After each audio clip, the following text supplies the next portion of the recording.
I now give the floor to Jean-Pierre Lacoix.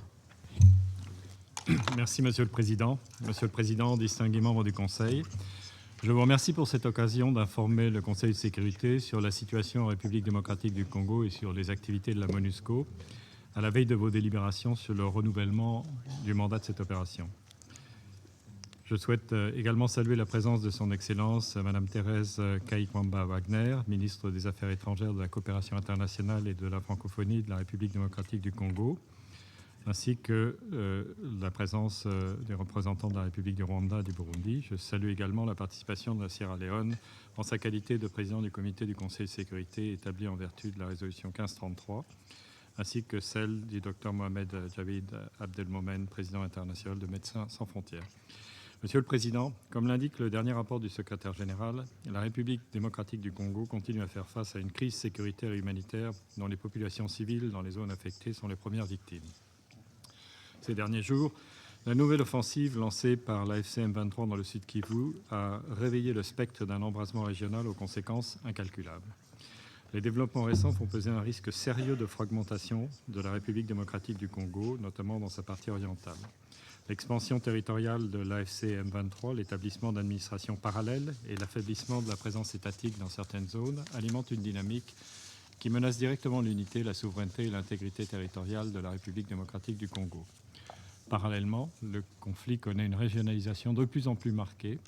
L'implication directe ou indirecte de forces et de groupes armés en provenance de pays voisins ainsi que les mouvements transfrontaliers de populations déplacées et de combattants accroissent considérablement le risque d'un embrasement régional. Cette évolution ne menace pas uniquement la stabilité de l'Est de la RDC, mais celle de l'ensemble de la région des Grands Lacs. Au cours des derniers mois, pourtant, d'importantes avancées diplomatiques avaient été enregistrées. La signature des accords de Washington entre la RDC et le Rwanda le 4 décembre, l'accord cadre de Doha conclu le 15 novembre entre le gouvernement de la République démocratique du Congo et l'AFC M23, ainsi que l'accord du 14 octobre établissant un mécanisme conjoint de surveillance et de vérification du cessez-le-feu, témoignaient d'une forte mobilisation régionale et internationale en faveur de solutions politiques permettant l'instauration d'une paix durable dans l'Est de la RDC. Je saisis l'occasion pour saluer l'engagement du Qatar, des États-Unis et du médiateur de l'Union africaine, son Excellence le président Faure Gnassingbé, qui ont permis ces avancées. Et je réaffirme le plein soutien des Nations Unies, y compris bien sûr la MONUSCO, aux efforts de paix en cours. Les développements récents au Sud Kivu illustrent de manière indéniable l'écart qui existe entre les efforts diplomatiques et la réalité vécue par les populations civiles frappées par les hostilités persistantes. Dans ce contexte, l'application sans atermoiement de la résolution 2773 du Conseil de sécurité, qui appelle entre autres un cessez-le-feu immédiat et inconditionnel, et le respect par les parties des engagements pris dans le cadre des processus de Washington et Doha, reste essentiel pour que les avancées diplomatiques puissent enfin se traduire par une amélioration tangible de la situation sur le terrain. Si ces avancées diplomatiques récentes ont suscité un espoir réel, les violations persistantes du cessez-le-feu, la reprise des hostilités font peser un risque d'effondrement des efforts diplomatiques en cours. L'écart grandissant entre les engagements pris au niveau politique et leur mise en œuvre effective sur le terrain mine la crédibilité des processus de paix, fragilise la confiance entre les parties et alimente le sentiment d'abandon ressenti par les populations civiles. Sans mesures concrètes et immédiates pour faire respecter les accords conclus, les dynamiques de conflit risquent de fermer la voie du dialogue. Mr. President, in South Kivu, which is no longer within MONUSCO's area of operation, the AFC M23 advances in Uvira territory and its reporting capturing of Uvira town on the 9th of December, with the alleged support of the Rwandese Defense Forces, RDF, has triggered a major military escalation just days after the signing of the Washington Accords. Congolese forces, alongside Burundian forces and local Wazalendo militia, have reportedly engaged in large-scale hostilities involving the use of heavy artillery and air power. These clashes have resulted in military and civilian casualties, destruction of infrastructure, and significant population displacement, including into neighboring Burundi.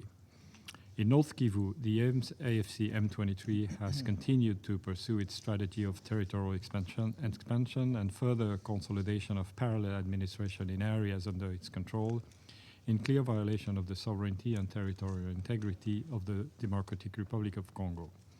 Meanwhile, across North Kivu and Ituri, civilians continue to face grave threats from a range of armed groups, both foreign and Congolese. In Lubero territory in North Kivu, the Allied Democratic Forces, ADF, killed at least 132 civilians during the month of November alone.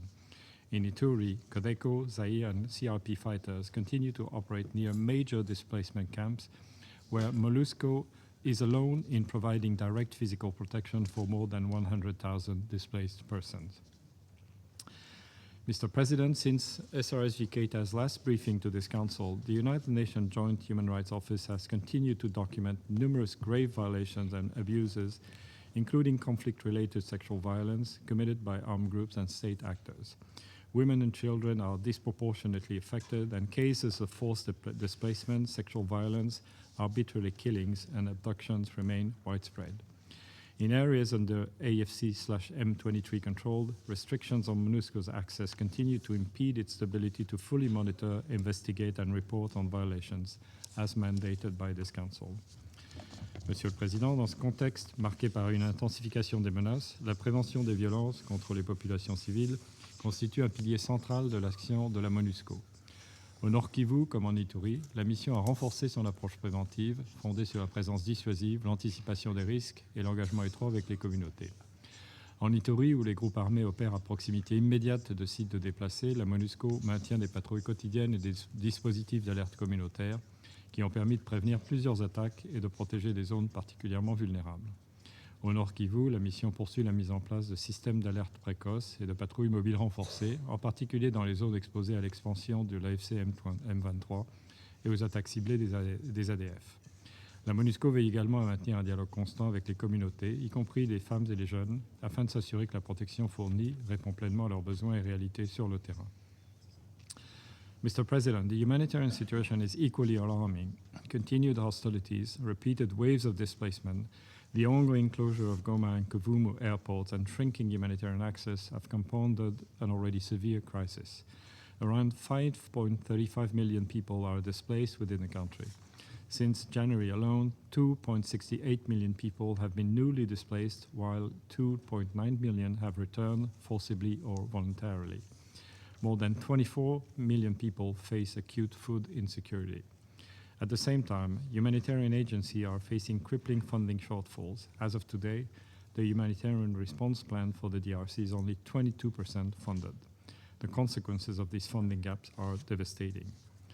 In this challenging environment, MONUSCO has remained undeterred in its determination to deliver on its mandated priority tasks amidst numerous constraints, both operational and financial. The implementation of the contingency measures aimed at managing the peacekeeping-wide liquidity crisis is now largely completed. The mission has taken every possible step to mitigate the impact of these measures on its ability to protect civilians in its area of operations and deliver on other mandated priority tasks. To this end, the mission has sought to enhance the mobility of its remaining units and increase joint patrols with the FARDC and the Congolese National Police in Ituri, while striving to maintain a robust presence around vulnerable IDP sites. MONUSCO's police component also continues to reinforce accountability and community policing, notably through strengthened cooperation with the General Inspectorate of the Congolese National Police. Nonetheless, the unavoidable reduction in uniform and civilian personnel required to keep the mission financially afloat will have an inevitable impact on its rapid response capacity and operational reach. In Ituri, the mission remains the primary source of physical protection for approximately 100,000 people living in IDP sites within the immediate vicinity of MONUSCO bases. Efforts to reintegrate ex-combatants through community-based initiatives continue as part of the broader effort to create a protective environment for civilians in the province.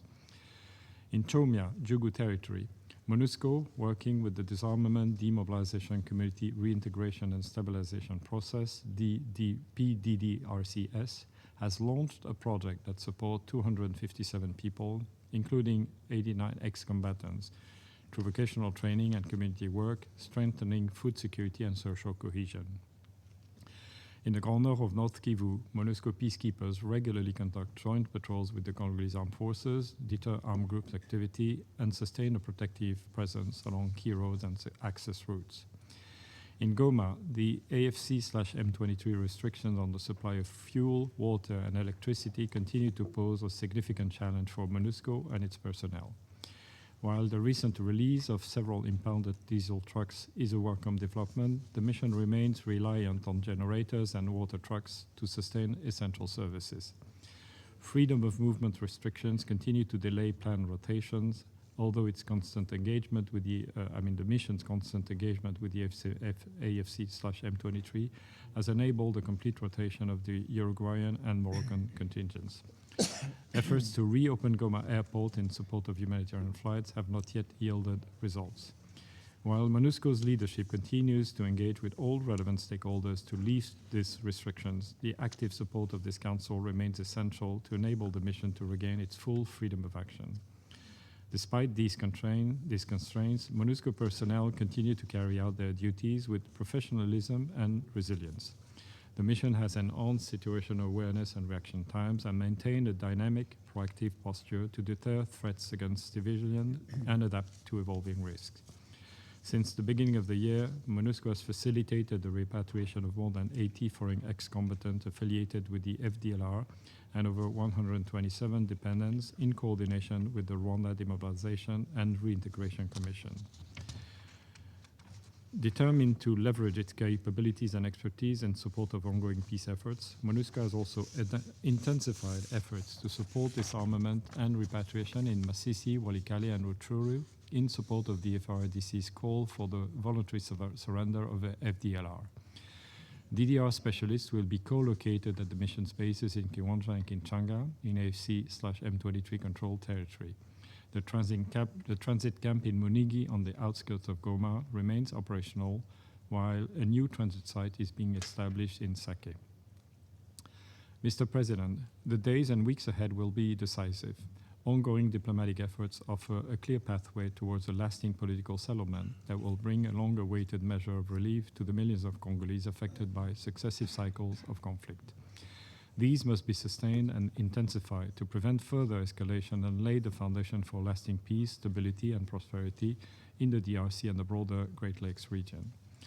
MONUSCO stands ready to leverage its expertise and capabilities in support of current peace efforts, which are fully consistent with its current mandated priority tasks. The mission is also gearing up to contribute to ceasefire monitoring and observation efforts, should the Council entrust it with this task. The mission has participated actively in the 3 meetings of the ceasefire observation and monitoring mechanism that have been convened since the signing of the 14th October agreement between the government of the DRC and the M23, which established the mechanism.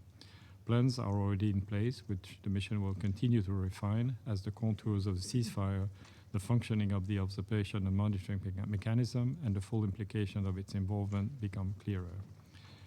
At this critical juncture, it is essential that the Security Council do its utmost to create the conditions necessary for MONUSCO to play its role in protecting civilians while meeting the growing expectation related to its role in supporting ongoing efforts, of course, should there be an implementation of the commitment made in Washington and Doha. It is also vital that Member States ensure that the mission is provided with the necessary resources to deliver on its core mandated responsibilities. As the Secretary General has underscored in his report, MONUSCO remains an essential component of the broader international effort to resolve the crisis in Eastern DRC and lay the foundation for lasting peace and stability in the Great Lakes region. Support to ongoing peace efforts, together with the protection of civilians, disarmament and demobilization, strengthening and security institutions, and human rights monitoring should form the core of the mission mandate.